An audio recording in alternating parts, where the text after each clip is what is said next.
Inspektur Jenderal Kementerian Perumahan dan Kawasan Pemukiman Republik Indonesia, Heri Jerman melaporkan dugaan korupsi yang terjadi di Balai Pelaksana Penyediaan Perumahan Sulawesi III.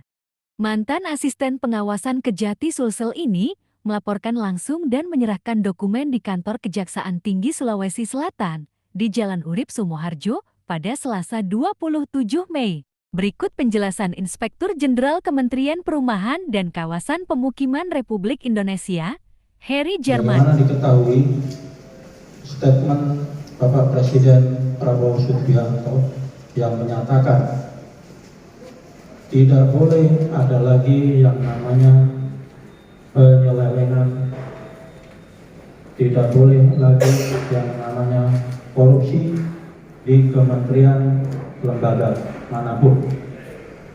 Maka Menteri Perumahan dan Kawasan Pemukiman Bapak Marwarar Sirait juga punya komitmen yang tinggi untuk membersihkan diri di Kementerian Perumahan dan Kawasan Pemukiman ini. Tidak boleh juga ada korupsi, dan itu tentu menjadi tugas pokok fungsi saya selaku Inspektorat Jenderal.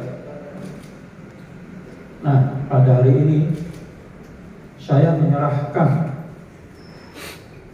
dugaan kasus korupsi yang terjadi di Balai Perumahan Sulawesi III yang dilakukan oleh berinisial II, mantan Kepala Balai periode 2022-2024. Apa yang dilakukan?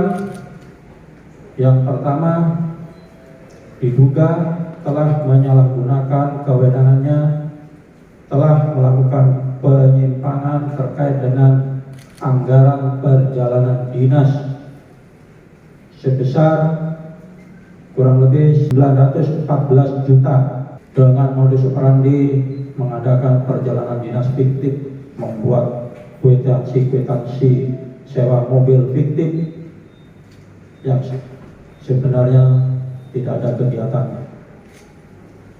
Yang kedua, diduga juga telah mempermainkan proyek DED, Detail Engineering Design,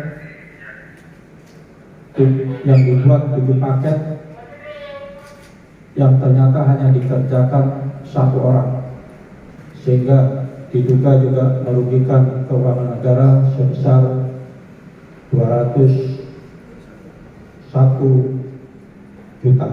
Sehingga kalau di total ya, tadi 914 juta perjalanan dinas fiktif dan proyek DED 201 juta, maka 1.115 juta.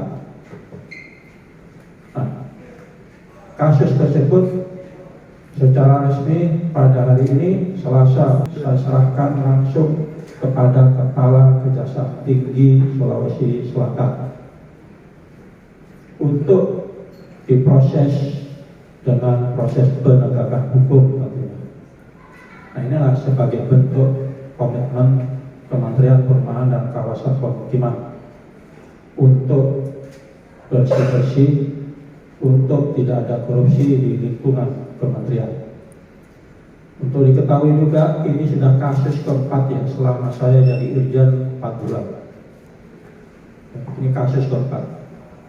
Yang pertama saya serahkan di Kejaksaan Tinggi Maluku, ada rumah khusus yang diduga juga diselewengkan, seakan-akan selesai, seakan-akan 100% selesai, ternyata dibuat 100% selesai sehingga mangkrak.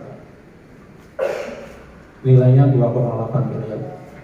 Kemudian saya serahkan juga kasus di Kejaksaan Tinggi NTT, yaitu rumah khusus untuk pejuang tim-tim 2.100 rumah dengan nilai kurang lebih 430 miliar. Dan yang ketiga, kasus PSPS di Kabupaten Sumeneb sebesar 109 miliar, dan ini di Dasar Tinggi Sulawesi Selatan yang keempat.